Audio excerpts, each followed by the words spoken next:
Just ఇప్పుడే తేజ సజ్జన్నయ్య నటించిన Mirai movie చూసొచ్చారు మన ట్రేడ్ పండితులు. ఇక సినిమా ఎలా ఉందంటే, ఈ సినిమాని ఓం రావుత్ అన్నయ్యకి, మన పవర్ బాబుకి, అలాగే ది గ్రేట్ చాదస్తం చిరంజీవి గారికి చూపించాలి. రెమ్యునరేషన్ పైన పెట్టే శ్రద్ధలో సగం కంటెంట్ పైన పెడితే ఇలాంటి సినిమాలు వస్తాయి. సొల్లు సినిమాలకి టికెట్ రేట్లు పెంచి ఆడియన్స్ని దారిదోపిడి దొంగల కంటే దారుణంగా దోచుకోవడంలో పెట్టిన ఎఫర్ట్స్ సినిమా పైన పెడితే ఇలాంటి మిరాకిల్ జరుగుతాయి బాక్సాఫీస్ వద్ద. సినిమా అయితే బాగుంది, నచ్చింది నాకు. ఇది కంప్లీట్గా నా ఒపీనియన్. సినిమాలో కొన్ని ఫ్లాజెస్ ఉన్నా కానీ ఓవరాల్గా చూస్తే ఇట్స్ గుడ్. నార్మల్ టికెట్ ప్రైజెస్లో best output, best theatrical experience ఇచ్చారు. ఆహా ఓహో అని అనలేం, కానీ కొన్ని సీన్లు, విజువల్ షాట్స్ చూస్తే వావ్ అనకుండా ఉండలేం. అలా ఉంది. మాట్లాడుకుందాం డీటెయిల్గా. ముందుగా కథ విషయానికి వస్తే, కళింగ యుద్ధం చేసిన అశోకుడు ఆ రక్తపాతాన్ని, బీతావహ దృశ్యాల్ని చూసి చలించిపోతాడు. కొంత పశ్చాత్తాపానికి లోనవుతాడు. అందుకే తనలోని శక్తిని మొత్తం 9 గ్రంథాల్లోకి పంపించి ఆ 9 గ్రంథాలకి 9 మంది యోధులని కాపలాగా ఉంచుతాడు. ఇక స్టోరీ అక్కడి నుంచి ప్రజెంట్కి వస్తుంది. ఆ గ్రంథాలని పొంది దేవుడైపోవాలనే కాంక్షతో మన పందిపిరలోడు, అదే మన మనోజ్ అన్నయ్య తీవ్రంగా శ్రమిస్తుంటాడు. దాన్ని భవిష్యత్తుని సైతం సందర్శించే శక్తి గల శ్రీ ఆంటీ ముందే పసిగడుతుంది. భవిష్యత్తును చూసి ఎలాగైనా సరే ఆ పందిపిరలోని ఆపాలని కడుపులో బిడ్డ ఉన్నా లెక్క చేయకుండా హిమాలయాలకి వెళ్తుంది. అక్కడ అగస్త్య మహాముని ఉంటాడు. ఏం చేయాలి స్వామి అని అడిగితే, నువ్వేం చేయలేవులే కానీ నీ కడుపులో ఉన్న బిడ్డనిచ్చేసి పక్కకెళ్ళి ఆడుకో అని చెప్తాడు. ఆ బిడ్డే మన తేజ సజ్జ అన్నయ్య. పుట్టగానే ఈయనని గాలికి వదిలేస్తారు. కొద్ది రోజులు కాశీలో, తర్వాత కలకత్తాలో ఉండి ఆ తర్వాత హైదరాబాద్కు వస్తాడు. ఈ లోపల మన మనోజ్ అన్నయ్య 8 గ్రంథాలని కైవసం చేసుకొని 9వ గ్రంథం కోసం వెంపర్లాడుతుంటాడు. శ్రీ ఆంటీ ఆశ్రమంలో ఉండే హీరోయిన్ అక్కయ్య హీరోని వెతుక్కుంటూ వచ్చి కాలుగాలిన పిల్లిలా తిరుగుతూ లాస్ట్కి హీరో అన్నయ్యని కలుస్తుంది. హీరో అన్నయ్యకి ఫ్లాష్ బ్యాక్ మొత్తం చెప్పి మనోజ్ అన్నయ్య పైకి ఎగదోస్తుంది. అయితే మనోజ్ అన్నయ్యని కొట్టాలంటే తనకొక ఆయుధం కావాలి, అదే మిరాయి. ఇది హిమాలయాల్లో ఉంటుంది. తేజ సజ్జన్నయ్య ఏమాత్రం ఆయాసపడకుండా అలా నడుచుకుంటూ సరదాగా హిమాలయాలకు వెళ్ళి మిరాయిని తెచ్చుకుంటాడు. అక్కడే ఇంటర్వెల్, ట్విస్టులు, షాకులు, జలకులు, దెబ్బ మీద దెబ్బ ఏమీ లేకుండానే ఫస్ట్ హాఫ్ అయితే కంప్లీట్ అయిపోతుంది. అయితే ప్రీ ఇంటర్వెల్లో సంపాతి అనే గ్రద్దతో ఒక ఫైట్ ఉంటుంది. ఓ రేంజ్లో ఉంటుంది.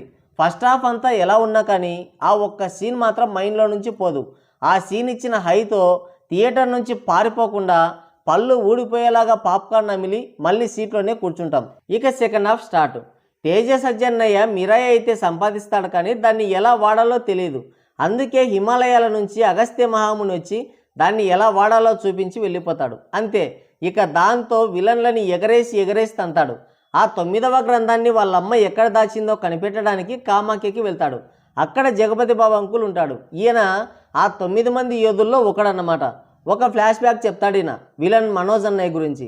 అనాథైన ఆ పందిపిరలోని పట్టుకొచ్చి తాంత్రిక విద్యలు నేర్పిస్తే నన్నే తాయెత్తు కట్టేసి అశోకుడిచ్చిన బుక్కు దొబ్బేశాడు, మీ అమ్మని కూడా చంపేశాడని చెప్తాడు. అది చూస్తున్నప్పుడు ఇక మనకు నిద్ర వస్తుంటుంది. మన నిద్రలేకి జారుకుంటున్నామని పసిగట్టిన డైరెక్టర్ అన్నయ్య కథని కంచికి చేరుస్తాడు. అదే క్లైమాక్స్ పెడతాడు. మనోజ్ అన్నయ్య, హీరో అన్నయ్య చితక్కొట్టుకుంటారు. కానీ హీరో అన్నయ్యని పందిపిరలోడు ఎత్తి భూమికేసి కొడతాడు.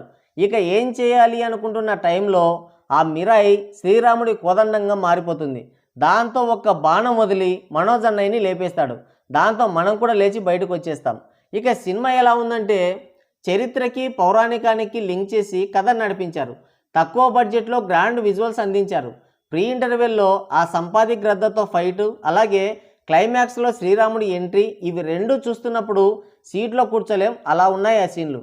తేజ సజ్జన్నయ్య బాగానే నటించాడు. సింపుల్గా నీట్గా ఉంది తన క్యారెక్టర్. మనోజ్ అన్నయ్య కూడా బాగానే నటించాడు. కానీ బొంగురు గొంతు వేసుకొని చెప్పే కొన్ని డైలాగులే కొంచెం ఇబ్బందిగా ఉంటాయి. మిగతా వాళ్ళు కూడా పర్లేదు. ఇక మైనస్ పాయింట్స్ ఏంటంటే, స్టోరీ లైన్ బాగుంది కానీ నెరేషన్ చాలా వీక్గా ఉంది. ముఖ్యంగా ఎమోషనల్గా మనం కనెక్ట్ కాలేం.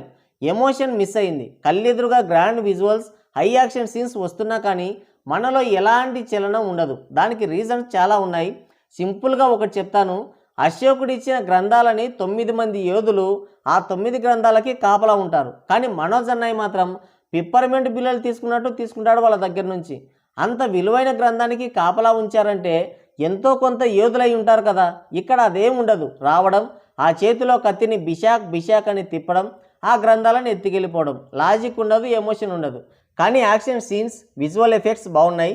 డివోషనల్ ఫీలింగ్ తేవడం, కళింగ యుద్ధం, 9 గ్రంథాలు, ఇలా స్టోరీ లైన్ అయితే బాగుంది. కానీ దాన్ని ఆ స్థాయిలో ప్రజెంట్ చేయడంలో 60% మాత్రమే సక్సెస్ అయ్యారు.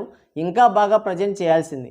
ఓవరాల్గా చెప్పేది ఏంటంటే సినిమా జస్ట్ యావరేజ్, ఒకసారి చూడొచ్చు, one time watchable. Ticket price కూడా నార్మల్. వెళ్ళండి, ఈ సినిమా నాకు కూడా నచ్చింది, మీకు కూడా నచ్చే అవకాశం ఉంటుంది. సో గైస్, ఇది రివ్యూ. మరో మంచి వీడియోతో మళ్ళీ కలుద్దాం.